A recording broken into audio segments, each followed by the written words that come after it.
Kamusta po? You are watching The News Listener. Ako po si Angelo and let's talk about isa sa mga senador ng Senado natin ngayon, si Robin Padilla. Dito guys, mukhang nagpapalabas na siya ng kanyang bias sa malalapit na impeachment trial ni Sara Duterte. Okay? So kung natatandaan nyo, last year, itong si Robin Padilla, ganun din yung sinabi niya. Naglabas siya ng pahayag na tutol talaga siya sa impeachment ni Sara Duterte. At kung natatandaan nyo, nag-file siya ng resolusyon para i-deny, puksain yung impeachment case.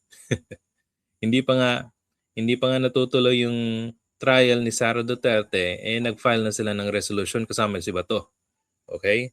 So, panoorin natin to at ibibigay ko yung mga puntos na sana ay naisip ni Senator Robin Padilla. Ay, hindi pala siya senador ng Pilipinas. Senador na pala siya ng China.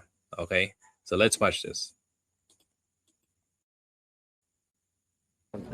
Ako hindi kung totoo lang. Oo. Pero syempre, yung mga usap-usapan na ganyan, hindi naman andyan na yan eh. Isang usapan ng gusto ko ibang leader na yuko. Hindi, sabihin yung may ganyan, may chismis na ganyan. Hindi naman nawawala yan.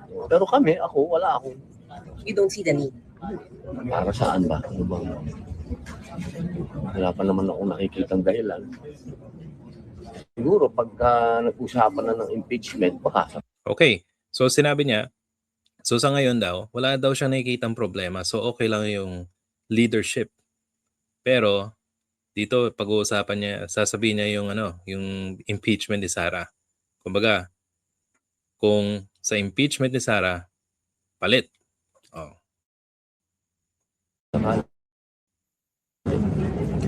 Gusto niyo mag-iba ng leader, sir? Siyempre. Bakit? Hindi naman siguro kailasan yun. Ayaw ko ng impeachment. Hindi ba obvious? O, di ba? Ayaw ko ng impeachment. Bakit kaya? Siguro ayaw niya nang makita kung sino yung si Mary Grace Piatos. O siguro okay lang sa kanya hayaan yung na waldas, nalustay na pera ng vice presidente. Ba, ang galing na. Sige.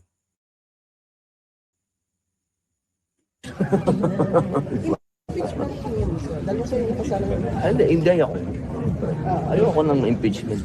Siguro doon lang. Gusto niyo maging SG? Wala akong gusto. Sinasabi, isang tanong kasi, kung ako ay halimbawa, magkakaroon ako ng pagnanais na impeachment. O, di ba? Ang galing, no? Kumaga, support siya para sa pagpalit ng Senate President. Basta basta sosuportahan yung pag-remove ng impeachment. Ang galing ni Senator Robin. Hindi niya ba alam na meron tayong tinatawag na separation of powers? Na dapat, yung Senado o isang senador ay kailangan maging neutral sa bagay-bagay. At dito, pinapakita niya talaga na bias siya kahit merong mga kabalbalan, mga katarantaduhan na ginawa si Sara Duterte doon sa budget ng kanyang opisina at hindi lang kanyang opisina, sa DepEd pa. O sige, continue. Pag yun ang pinag-usapan, halimbawa, may impeachment ni Inday na nakarating dito, obvious naman. Kung gusto niyo maging leader, gusto niyo kapag mag-impeachment ay Siyempre, kailangan. Sana, inshallah, God willing. pro Pro bayan. But supportive Pro-bayan. of VP Sara. Hindi na yung pro-bayan. Ano na yan? Pro-China na yan. Di ba? Dapat daw yung sumusuporta sa kay Sara daw, pro-bayan. No. Hindi po pro-bayan, pro-China. Of course. Yun yung gusto niyo mag-SP, just to be clear. Siyempre, wala na tayong plastikan. Di ba? Ha? Okay, Mamaya yan na na ulit. yun. Alright? So, ano sa tingin nyo? Diba? Tamang-tama ba na itong senador na to ay magbitaw ng statement na hindi pa nangyayari yung impeachment trial? Kumbaga, okay lang sa kanya magpalit ng Senate President basta hindi matuloy yung impeachment ni Sara Duterte.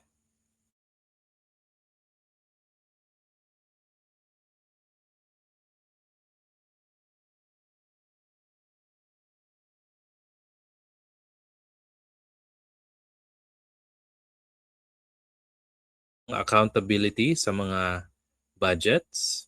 Okay? Ang problema natin actually is kung ayaw ni Robin Padilla ng impeachment ni Sara Duterte, ano kaya sa tingin niya pag natuloy yung impeachment case ni Bongbong Marcos?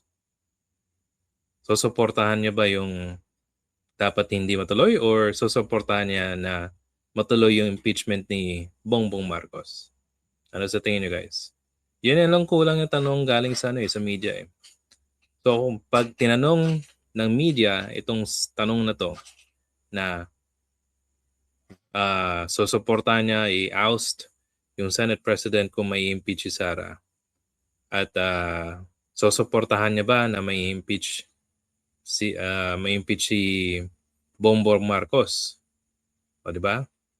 Pag yon nasagot niya, then definitely alam na natin na napaka-bias ni Robin Padilla in terms of impeachment cases laban kay Sara Duterte. Kasi pag natuloy, as we all know, pag natuloy yung impeachment case ni Sara Duterte, patatanggal siya bilang Vice President at hindi na siya magiging hindi na siya pwedeng magkumandidato kahit barangay official man lang. Yun.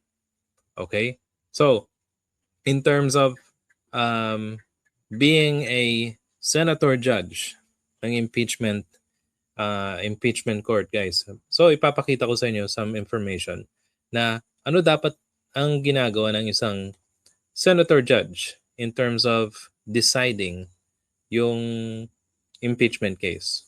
Okay? So, share ko na sa Gemini, guys. Sabi dito that sa mga legal and ethical requirements for independence. So, kailangan independent ka kung magja-judge ka ng isang kasong impeachment case. So, as a senator judge, okay, kailangan daw na isang senador ay mag-observe ng political neutrality. Kahit may bias siya sa isang tao na to, pero dapat kung alam niya na merong grounds, merong kumbaga yung mga charges na nakatuon sa ito sa tao na ito at nagtutugma at kumbaga yung mga charges ay talagang nagpapakita na guilty itong tao na to, dapat yung kanyang pagde-decide na magboto, whether it's convict or acquit, dapat nasa neutrality niya. Dapat doon sa basehan sa mga evidence para para kung titignan mo nga neutral na talaga ang isang tao at hindi siya nagiging bias or nagiging defender ng isang pamilyang Duterte o isang kung anumang pamilya, dapat maging defender siya sa Pilipino. Hindi yung isang pamilya lang, kasi kung titignan mo na dedepensahan mo isang pamilya, Pero yung overall na kababayan mo, di ba? So, nagpapakita lang yan na hindi ang serbisyo mo bilang senador ay hindi kailanman naging para sa bayan. Ito ay na para sa iisang tao, sa iisang pamilya. At wag natin kalimutan, ang daming mga proof, evidences na nagtuturo na si Sara Duterte ay may kinalaman na plunder, kabalbalan sa kanyang opisina. Okay? So ano sa tingin nyo guys? Kung meron po kayong suggestion sa ating video kay Robin Padilla, paki-comment po sa ating comment section. At if nagustuhan nyo po ito, please hit the like and subscribe button. Salamat po. And I'll see you sa susunod na video.